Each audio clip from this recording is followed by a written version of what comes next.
Noh, juhatad sisse saate või? Pigem mitte. Või? Taas me oleme kord siia kogunenud oma suurde elutuppa, kõikvõimsasse tarka filosoofilisse lennuga elutuppa. Ja jutuks tulid sellised nagu ebaloomad meie sees.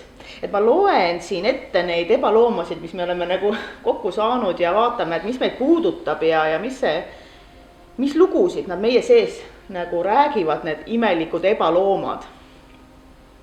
Ebanormaalsus, ebaausus, ebaviisakus, ebausaldusväärsus, ebaturvalisus, ebajumalad, ebasünnis, ebaloogiline, ebalojaalne, ebaarmastusväärne, ebaõiglane, ebapiisav, ebameeldiv, ebaloomulik, ebamaine, ebamugav, ebasüstemaatiline, ebasümpaatne, ebaoluline, ebaratsionaalne, ebakindlus, ebastandardne, ebatervislik, ebasobiv, ebareaalne, ebaedu, ebamoraalne, ebaeetiline, ebaseaduslik, ebainimlik ja seda kõike seob ebausk meie enese sees. Ebaõnn oli ka või? Vot näe, just. Ebaõnn. Ebaõnn. Nii. Mis lugu te enda sees jutustate ebaõnne suhtes, mil teie reaalsusesse jõuab hästi palju ebaõnne nagu kohale plahvatab? Ja minu meelest see on veel suhteline, et me ei tea, me saame alles hiljem teada, kas see oli ebaõnn või see oli õnn. Aga tegelikult on ta kogemus. Me lihtsalt anname talle mingisuguse hinnangu, on ju niimoodi, et nimetame siis seda, et ja algaja õnn on olemas veel selline asi nagu, et algajatel ikka õnnestub, aga need, kes nagu pühendunud midagi teevad, no siis on tahtsin ainult head, aga juhtub nagu alati, on ju. Näiteks murrad käeluu ära, mõtled, et see oli ilge ebaõnn, lähed arsti juurde, kohtad oma elu armastust, kas oli nüüd ebaõnn või oli see kõige suurem õnn. Aga kui ma jään nüüd halama selle katkise käe suhtes, nagu nii öelda, kuidas ma ei saa teha tööd, kuidas ma ei saa nüüd seda teist või kolmandat, ehk siis ma nüüd selle ebaõnne loo teen veel suuremaks, jutustan seda enda sees suuremaks, kuidas see moodustab mulle see katkine käsi, nüüd on minu kogu maailma õnnetuses süüdi. Ja mida, kui sa keskenduks sellele, et ma saan õppida teise käega kõiki asju neid tegema, tähendab, et arendada oma vasakut kätt näiteks. See hakkab, teine aju poolkera hakkab tööle, et seal on positiivseid asju ka. Nii, ja kui me omame enda sees nagu hästi palju neid ebaloomulikke lugusid, siis me nagu hästi palju oma aega, oma päeva, oma energiat võhma läheb kogu selle loo peale ära, et seda jutustada muudkui, siis see jutustus loobki meile selle, kuidas meie päev kulgeb. Madalas energias oleme ja keegi ei viitsi seda vingumist kuulata päris ausalt. Või et kui sa kogu aeg ainult räägid oma ebaõnnestumistest, siis see on madala energiaga nagu vestlus, et sa tunned, tähendab, et kui mina räägin inimesega, siis kui ma tahan teda midagi tundma panna, ma pean ise seda kõigepealt tundma panema. Kui ma räägin ebaõnnest, siis ma ei pane teda hästi tundma nagu. Pigem näha asjades positiivset ja rääkida nendest asjadest, aga enamus inimesed, neil ei meeldi rääkida positiivsetest asjadest. Kui inimene räägib mingitest ebaõnnestumistest ja mina hakkan seal välja tooma, et seal on midagi head ka, siis ma rikun tal sellega veel rohkem tuju ära. Sa räägid oma ebaõnnestumist ja siis ma räägin, see ei ole veel midagi, kui sa veel minu lugu teaksid. Ma panen säiega, ei me läheb võistluse peale. Ma hakkan veel tõestama, kuidas mul oli palju jamam, kui sul oli seda. See on veel järgmine tase juba sellest. Ebaõnnestumiste ja nende ebaloomade, ebaloomulike olukordade ülistamine. Ja kui ma rohkem ja rohkem aega veedan nende sees, neid jutustades, neid rääkides, see lähebki uuesti kogemusse, sest et mina tahangi, et see muudkui nii-öelda ebaloomulikul, ebainimlikul moel uuesti korduks ju. sest et ma tahan, et see kasvaks, noh, ma olen ju looja, kõik, mis ma puudutan, ma jutustan, see ju hakkab võimenduma, ma nagu hakkan teda kasvatama. see on nagu, vaata, meis on olemas kõikides nagu väiksed lapsed sees, siis see väike laps nagu räägib, siis ta tahab seda lohutust ja kui keegi annab talle kogu aeg seda, siis ta saab, kuule, ma saan nüüd tähelepanu ja ma saan kõike seda, vaata, kui minuga ebaõnnestuvad asjad ja inimesed nagu kardavadki alateadlikult teinekord õnnestumisi, kuna inimesed hakkavad neid ei sallita, vaata, kellel midagi hästi läheb ja siis neil parem nad tahavad olla, kuuluda sinna massi, kus kõikidel kõik asjad ebaõnnestuvad ja siis ma kuulun nendega ühte punti, kui mul kõik halvasti on. Kuidas see ütlus on, see häda ja viletsus leiab endal kaaslase või mingi selline lause. Iga ohver leiab endale päästja, iga päästja leiab endale ohvri, on ka üks ütlus. Aga kui ma nüüd korraks lähen täiesti tagasi, noh, et lähme sellesse täitsa väike lapsesse, kes hakkab alles seda maailma kogemusi nagu omandama, siis noh, näiteks see, et kas ta hakkaks kõndima, kui ta teab, et ta 1000 korda kukub ennem, kui ta ka päriselt nagu kiiresti jooksma. On ju, ta teeb seda, tal on eneseusaldus, vaata, niivõrd tugev olemas, et ta kõigepealt hakkab roomama, siis hakkab käputama, siis hakkab ta kõndima. Ta ei tea veel sellest maailmast mitte midagi, noh, nii öelda, on ju, nii. Aga ta on selles usalduses, et ta näeb kõndivat inimest, jooksvat inimest ja ta üritab täpselt sama asju nagu järgi teha. Ja nüüd ongi see, et ühel hetkel on sinu sees see väike laps, kes on äärmiselt uudishimulik ja proovib oma kehaga kõike seda maailma kogemusi omandada ja tal on usaldus ja tal on usk, et kui ma siia praegu ennast püsti ajan ja käe lahti lasen, siis ma ju hakkan, noh, siis ma saan võib-olla sinna diivanini 3 sammu ära teha, on ju niimoodi. Et ta teeb kas või sammu kaupadena niimoodi ja millegi pärast ei ole temas veel seda lugu sellest usust, kuidas ma usun, et ma lasen siit lahti, lähen sinna. Tema ongi see usk. Ainult see tahe, temas on ainult tahe. Ja kusjuures ta on nagu ennast ära seadistanud, et mina tahan nüüd siit minna sinna. Mina tahan, mida teha nagu seal. Aga kuna me lähme nüüd selle ebausuga niivõrd süviti oma lugudesse sisse, siis see vaba tahte osa, mis paneb meil, lasen siit loost lahti, teen 3 sammu ja olen teises loos. et täiskasvanuks saadeks me omame justkui hästi paljusid tikutopse, kus ma ennast nagu ära jaotan oma lugude sisse. Ja tikutopsist väljapool on ju väga ebaturvaline ja väga ebasünnis ja väga ebaeetiline, ebamoraalne. Seal on ebaloogiline on seal, sest et mul on ju siin tops, kus on kõik loogiline. Mul on süsteem, mul on päevakava ja kui ma seda täidan, siis ma võib-olla olen päeva lõpuks võib-olla keegi. Aga enne seda nagu ei olnud või? Ja meil ongi, mina näen, et meil ongi nagu lastest õppida päriselt palju asju. Üks asi ongi see uudishimu, mis viib meid elus edasi. Vaata, kui me võtame mingisuguse hoiaku, et kas mul on õigus või noh, et ma jään oma sellele kindlaks, ma ei lähene sellele uudishimuliku külje pealt, äkki mul ei ole õigus või vaatame, äkki tal on üldse, noh, äkki tema jutus on iva sees või äkki ma saan sellega hakkama või kuule, et äkki on see võimalik siiski või huvitav, mis see tähendab, noh, et väiksed oleme, vaata ikka kakume ja lõhume neid asju. Ja väike lapse jaoks on kõik võimalik. Tema rabab või ma ei tea, lillevaasi, mis on hiiger raske, tema arvab, tema nagu läheb kogemuse peale, et oi, ma ei jaksanudki seda kanda, ma ei teadnudki, et see on raskus nagu. Aga ta saab teada, et ta läheb nagu uudistab kõike täiesti puhtalt lehelt. Aga täiskasvanu meil on juba mingid uskumused paigas ja sa ei tohi nendest normidest nii-öelda välja astuda ja me oleme defineerinud juba ennast, mis meie jaoks on võimalik ja mis meie jaoks ei ole võimalik. Aga kui me muutuks uudishimulikuks ja vaataks, mis veel meie jaoks võimalik saab olla, nagu, et kas on veel midagi võimalik peale selle, mis siiamaani on nagu. Ja, et noh, praegu meil on aeg on nagu selline justkui väga ebaturvaline aeg, me ei tea, mis nagu homme juhtub. Et homme teen interneti lahti ja ma ei tea, mis ma tohin teha, mida ma ei tohi teha, on ju nii. Aga kui ma lähen nüüd selle väike lapse loo juurde tagasi, siis tema jaoks oli ju kõik turvaline. Noh, nii öelda tema ei mõelnud välja seda, tema jaoks ei ole ebaturvalisust veel olemas. olemas, tema jaoks ei ole seda lugu veel olemas.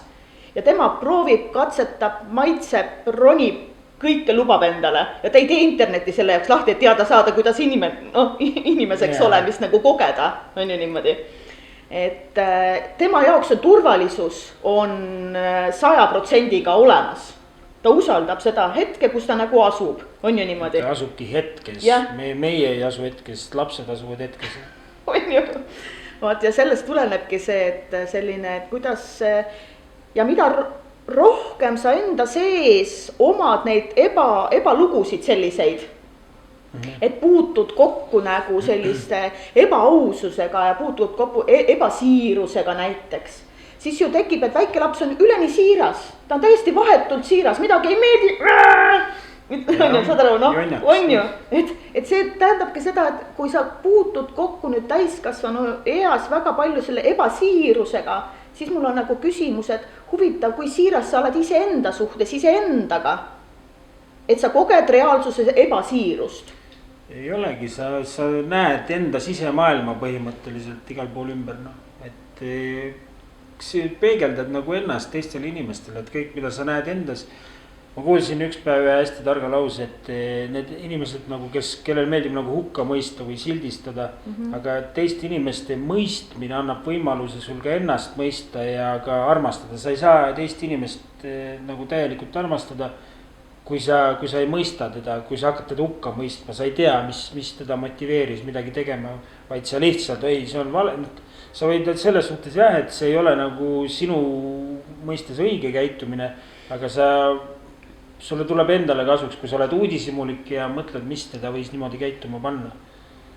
Et see annab nagu, näed süviti, et lihtsam on muidugi kohe plärts, ei, paneme puuriida peale ja paneme tule otsa, enne kui aru saada, et mis teda selleni viis. Noh, see on minu vaatenurk, mulle meeldib niimoodi analüüsides, ma õpin enda kohta ka, enda käitumiste kohta ka teatud asju. Ja, et läbi iseenese mõistmine, ma mõistan ja ma olen enda suhtes ka lubamises, milles ma luban endal nagu saada kogemustega edasi arenemisse minna. Ja see tähendab seda, et ma olen ka nagu, ma olen ka enda sellises protsessides nagu teadlik, et ma kogen mingit protsessi ja seal on mul ikkagi lubatud olla nagu igasugustes tujudes ja selline, aga ma tean, et see on protsess, et seda kogeda, seda läbi kogeda, et selline, seesama käputamine, et see käputamine on progress, protsessi osa, et sealt edasi areneda. Sa mõtled see laps, kes nagu põrandab ja niimoodi, et see on protsessi osa. See on lihaste ja selline struktuuri protsessi osa, et lõpuks saada endale selline keha, et käed, jalad ja kõik hakkaksid nagu tööle nii, nagu inimkeha võimeline üldse on. See on samamoodi on ju meie nagu vaimuga, et selle vaimu varjudega, need ebaloomad ongi nagu meie varjud, kellega me võiksime tutvuda, aga see on protsessi osa, saada teadlikuks iseenda kõrgemast võimekusest ja potentsiaalist. Sest kõrgem võimekus ja potentsiaal on see, et meil on usk olemas, aga me peame seda uskuma, et meil on usk olemas, et see hakkaks tööle. Sassi läks. Mul jooksis aegu kinni. No vaata, muidu nagu usk nagu ei tööta meil, miks? On ju niimoodi, sest me usk muidu on nagu ühtlase kihina olemas siin, on ju nii? Nagu armastus on olemas, turvalisus on olemas, kõik on olemas, on ju, ühtlase kihina. Aga nüüd me teeme loo siia, väikese loo, mille sisse ma lähen nagu elama, moodustan süsteemi, kuidas ma hakkan seda usku kogema, mis on nagu tegelikult kõik olemas. Aga ma kõigepealt teen endale ebalooma läbi, mille ma kogen seda kõiksust, mis on tegelikult kõik aeg olemas. Et ma läbi selle ebaturvalisuse näiteks, et ma pean endale tegema väga nagu turvalisuses süsteemi, et kogeda jupi kaupa seda kõikvõimast turvalisust, mis on tegelikult kõik aeg olemas. Jah, ma ütlen, see turvalisus on lihtsalt meie enda fiktsioon, ta programm, ta on süsteem. Ja mida kitsam on sul see süsteem, rangem, seda jälle tuleb sisse, sul on ebaturvalisuses programmis väga ebamugav olla. Jah. Need inimesed elavadki ma näen, et kõige nagu enesekindlamat ja paremat elu, kes tunnevad ennast mugavalt ebamugavates olukordades, nagu kes on harjunud ebamugavusega. Et see on üks põhjus, miks ma soovitan käia karastamas ennast. Et sa paned ennast nii ebamugavasse keskkonda ja kui sa seal nagu suudad sellega ära harjuda, selle külma veega. Et see ei tapagi sind ära, ei juhtugi mitte midagi. Siis on ka ülejäänud teised, see kandub üle ka teistesse aspektidesse elus nagu, et kui sa suudad seal kohaneda, selle külma veega kohaneda, seal mugavalt ennast tunda, siis sa suudad ka ennast igal pool mujal, kus on elus mingi kriisiolukord tekib või et sa ei kaota nagu pead, okei, et see on selline natuke ebameeldiv olukord, aga ma olen harjunud ebameeldivates olukordades olemas, sellepärast käige karastamas.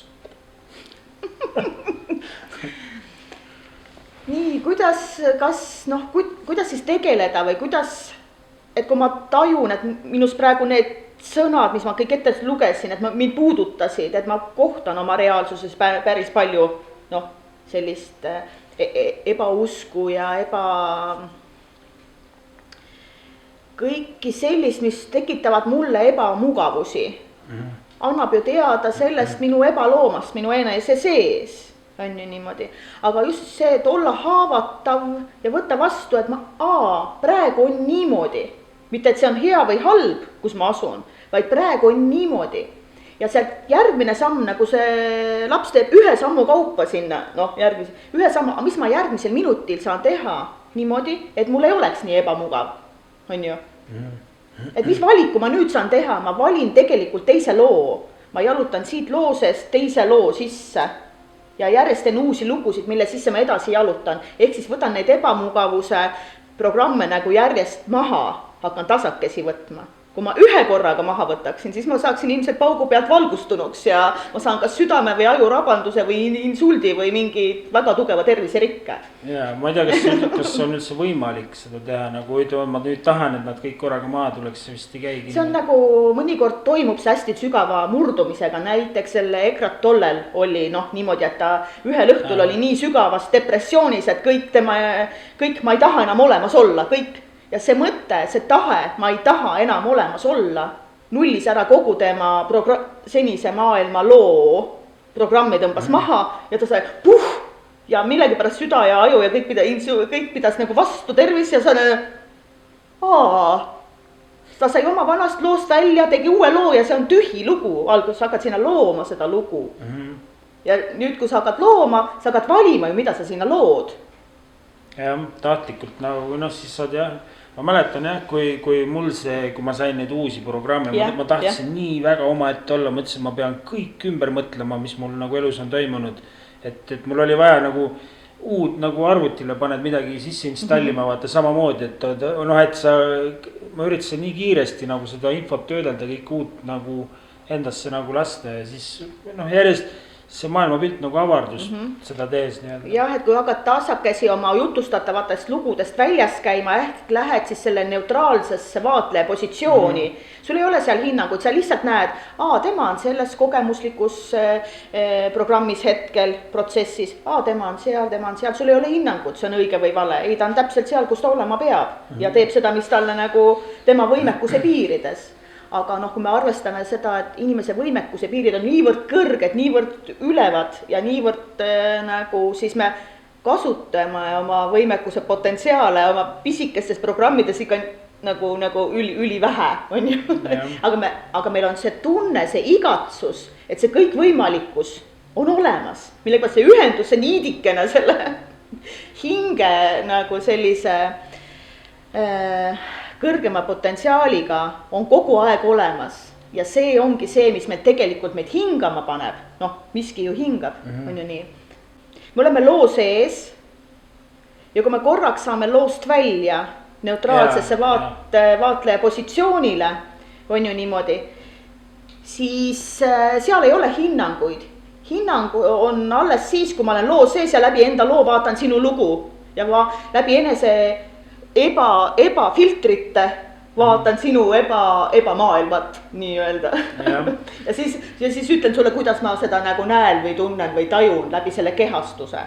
ning ma loost korraks saan selle sama nagu kas mingisuguse aine mõju all või mingisuguse muu elu ise ka mõnikord laseb meile noh, nii-öelda toob meid sellisesse situatsioonidesse, mil me nagu saame korraks kõrvaltvaatleja nagu rolli.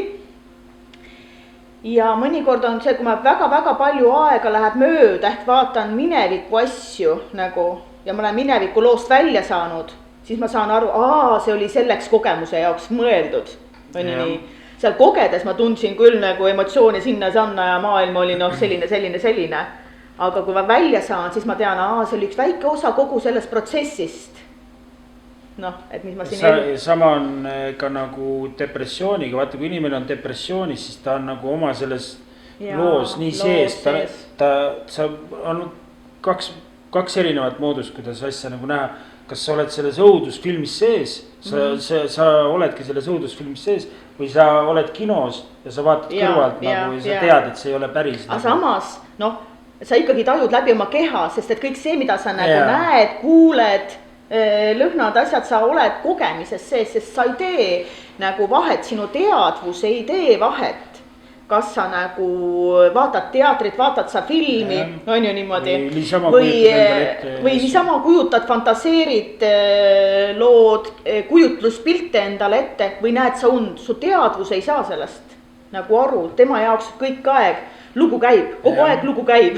Ja ongi ja siis armutaksegi oma sellesse loosse ära ja mõeldakse neid kõige hullemaid stsenaariumeid välja, mis võib juhtuda, aga mis, ja see toimub nagu alateadlikult, ta isegi ei suuna oma fookust teadlikult sellele, vaid ta kõnnib tänava peal ringi, võib-olla näpib telefoni, vaatab telekat, aga tunneb seda ärevust kogu aeg, aga see ärevus ongi, sul see ikkagi see lugu käib peas, vaata, sa vaatad telekat, aga sa ei ole kohal, noh, aga sulgi jookseb see kõige hullem mustem stsenaarium nagu peast läbi. Nagu meil ühel päeval oli siin juttu, et paanikahoog on nagu ikka päris hea asi, see annab sulle teada, et see lugu sinu sees hakkab sind välja viskama ja sa saad hoo sealt. Ta pasab üks hirmutada konkreetselt, et sa saaks aru, et ellu on vaja muutusi tuua nagu. Ärevushäire, paanikahood, depressiooni sellised sügavamad väljendused on tegelikult väljaviskamised sinu enese sellest süsteemist.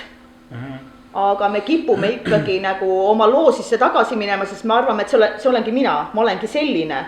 Noh, mu elu ongi selline. Ei, sul on sa jutustad seda lugu endale, et su lugu on selline. No. Ja. Muudad lugu, muudad enesetunnet ja muudad kõike seda, mis on võimalik sinu endaga ja ülejäänud maailmas nagu. Et ainult need lood ongi tegelikult, mis meid kas siis elus õnnestuma või ebaõnnestuma panevad. Kõik, mis lugu see ketrab. Aga me ei ole nendest lugudest teadlikud. Me ei ole teadlikud. Jah, imelik on see, me oleme üleni seal sees, aga me üldse ei tea, kus sees me asume. See on nagu hästi kummaline. Kui inimese käest küsida näiteks, ütleme, et ta on juba 6 aega või ütleme aasta aega rääkinud, et teeb oma ettevõtte ja siis ma küsin, et miks sa ei ole teinud, siis ta nagu hakkab mingid lugusid rääkima, miks ta ei ole nagu seda teinud. Seal on vabandusi, seal on põhjendusi, seal on üldistamise. Noh, praegu ei ole vaata majanduslikult see aeg või nagu. See läheb üldistamisse, siis ta läheb informatsiooni moonutamisesse ja siis ta läheb kustutamisele. Noh, mõnikord sa oled loo sees ja kustutad selle ära nagu. Tegelikult on see sisemine piirav uskumus, ehk see üks lugu, mida sa kaitsed sellega, et mul pole piisavalt vahendeid või ma pole, et sa ei taha nagu tõde ise ka näha ja siis see alateadus nagu räägib mingit lugu lihtsalt, tähendab, sa ei mõtle nagu ratsionaalselt, vaid sa lihtsalt ütled mingi loo välja, ja see võib olla ka juba meile sisse kodeeritud, et sa oled harjunud seda ütlema lihtsalt nagu, et mingit vabandust välja tooma. Aga ja teinekord võib inimene seda rünnakuna võtta, ma võtan seda kui suht raske küsimus, millele vastata, vaata, siis sa võtad seda. Siis sa lähed kaitsesse ja siis me lähme süüdistamisse veel, kuule vaata oma lugu, vaata ise oma lugu, paga sõimab katelt on ju süsteemis, aga tegelikult on mõlemad nii loo sees, et nad ei saa mõlemad minna vaataja positsioonile, et sealt nagu üldpildina näha kõike lugu, väga paljusid lugusid ühe korraga ja siis seal vaadata, et kuule, mis loo sa teed, mis loo ma teen, on ju noh, on ju, igal ühele jätta oma vaba valik ka veel on ju sinna. mitte sa pead nüüd seda hakkama tegema, siis sa võib-olla nagu saad oma õnne sepaks. kui ma inimestega, noh, kellega ma töötan koos, siis ma tahan neil piiravaid uskumusi muuta, aga nemad ei tea, kuidas see protsess käib nagu.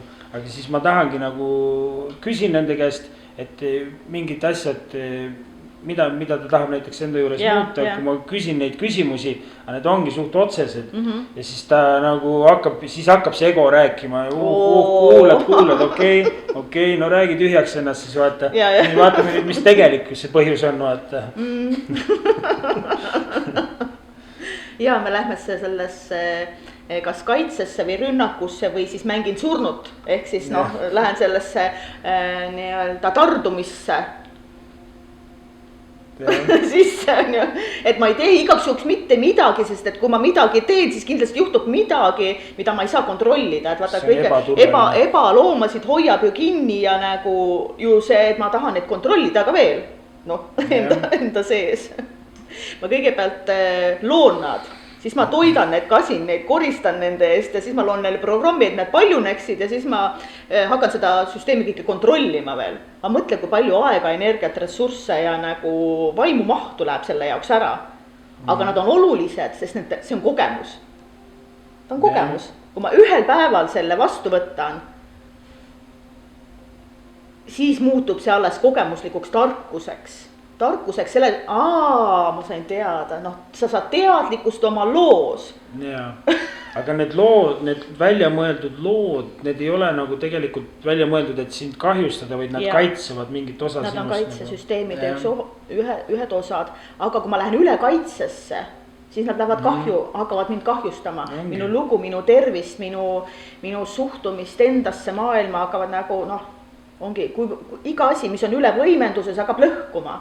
Iga asi, mis on nagu alavõimenduses, ei saa tööle, sest sa ei saa kogemust kätte seal. Ja siis seda kutsutakse veel enda saboteerimiseks või midagi, et tegelikult ei ole enese saboteerimist, see ongi nagu mehhanism, mis on tahab sind kaitsta nii-öelda. Ja ma ütleks, et ei tasu nagu, vaata paljud inimesed nii-öelda vihkavad endas mingit osa või et nad ei saa sellega hakkama või sellega ja siis nad hakkavad ennast kiruma või tegelikult see pool, sa pead nagu armastama hakkama just vastupidi seda poolt endast, et sa saaks sellest nii-öelda vabaneda, talle uut moodust näidata, mis tegelikult aitab. Aga enamus hakkavad ennast kritiseerima jälle, isegi see sisemine kriitik, mis meil on, talle tuleb armastust anda, et temaga tuleb hästi rääkida, nagu talle näidata uusi mooduseid, et ta ei pea kritiseerima, et on olemas ka teisi mooduseid. Et ta tahab ka võib-olla, et ta hakkab kritiseerima, et sa ei teeks midagi, mis võib olla ohtlik, et sa ei hakkaks muutuma, kuna muutus tähendab ohtu. Muutus tähendab seda, et järsku ma pean uue loo tegema. See sisemiste kriitikaga minu enese sees ongi see lugu, et mulle meeldib vaadata seda kohta, et kus kohast ta võtab informatsiooni, millel ajal arvata midagi millestki. Nii, aga see, et võtta mingit informatsiooni, ma pean ju enda lugu võrdlema ikkagi mingi looga. Noh, eks siis millega sa võrdled välismaailmaga. Aga sina ei ole välismaailm, sina oled ju enda sisemaailma protsesside nagu ahel, reaktsioon.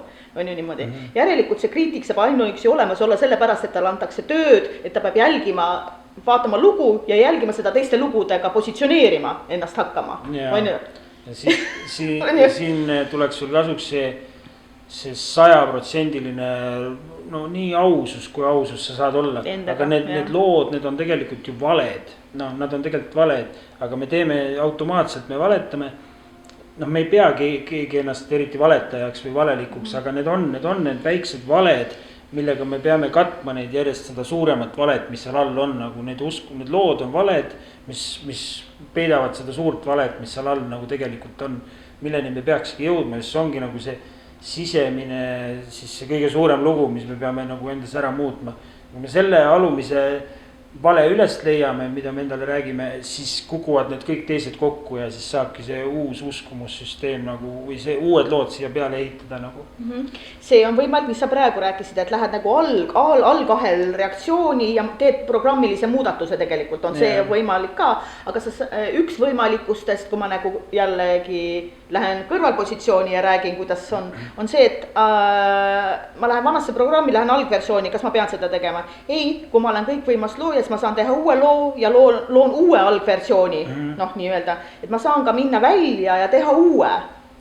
Ja ma saan ka minna välja ja mitte midagi teha ja ka ei juhtu mitte midagi, see on eriti lahe koht, on see, et aru saada see, et ma lähen välja ja ma ei tee mitte midagi, mille najal ma siis nagu seal eksisteerida saan, on see, et ma olen vastu võtnud oma kõrgeima potentsiaali, sest seal on kõik olemas, ma ei peagi tegema seal armastusväärsust ja seda või lugu, noh, seal on kõik olemas, ma ühinen selle ühisvälja kõrgemate vibratsioonidega, kus on kõik olemas, sest ma harjutan väga madalatel nendel.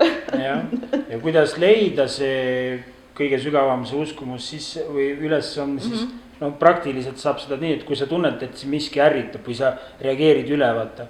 Siis küsid, mida see olukord ütleb sulle või mida see olukord tähendab sinu jaoks nagu. Siis sa mõtled, okei, ja mis iganes sa vastuseks saad, mida see asi ütleb sulle või mida see asi ütleb sinu kohta. Noh, et sa, mida sügavam sa lähed ja lõpuks sa jõuad selle sisemise asjani välja nagu. Mul oli kunagi selline olukord, et kui ma ärritusin, kui mind nagu ebalojaalsuses nagu, et mind ei usaldatud, vaata. Siis ma mõtlesin, okei, miks ma nagu reageerin niimoodi, et miks ma nii ärritun, vaata, kui ma, noh, see ei ole minu asigi üldse, teine inimene. See tähendab, et minu jaoks ma küsisin, mis see tähendab mulle või mida see tähendab minu jaoks. Okei, see tähendab, et see inimene ei tunne mind. Okei, see inimene ei tunne mind, mis see tähendab mulle või mida see tähendab minu jaoks. Ja siis ei tunne keegi mind, seepärast, et ma arvasin, et tema on ainuke inimene, kellele ma olen ennast täielikult tavanud nagu. Okei, see ka ei ole nii suur põhjus selleks ärritamiseks, aga mida see tähendab mulle või mida see ütleb minu kohta. Et see tähendab, et ma olen üksi. Noh, et mul ei ole mitte kedagi siis järelikult. Okei, mida see tähendab mulle ja mida see ütleb minu kohta. Et elu on mõttetu. Ja põhimõtteliselt, noh, et ma jõudsin välja selleni, et põhimõtteliselt, noh, et ma võin ära surra umbes sinna. Ja sellepärast ma ärritusingi selle peale, kui mind kaheldi minu usaldusväärsuses ja siis ma reageerisingi üle, vaata, aga minu jaoks tähendas see surma alateadlikult, aga ma ei teadnud, see alumine lugu, ma pidin jõudma selleni välja nagu, et mis see tähendab minu jaoks nagu. Ja sellepärast ongi, et me leiame üles selle sisemise loo, kui me ärritume, millegile üle reageerime nagu. Et noh, see on praktikas, kuidas see kätte leida, praegu siis kõik. Ja nii lihtne see ongi. Aitäh teile. Suur lai teema ja nii lihtsalt kokku võetud, et saab tiimani peale 20 minutiga kokku panna. Kähku läheb aeg, vaata, kui sa oled niimoodi hetkes, vaata, siis see ajataju kuidagi kaob ära. Kuidagi teistmoodi, jah.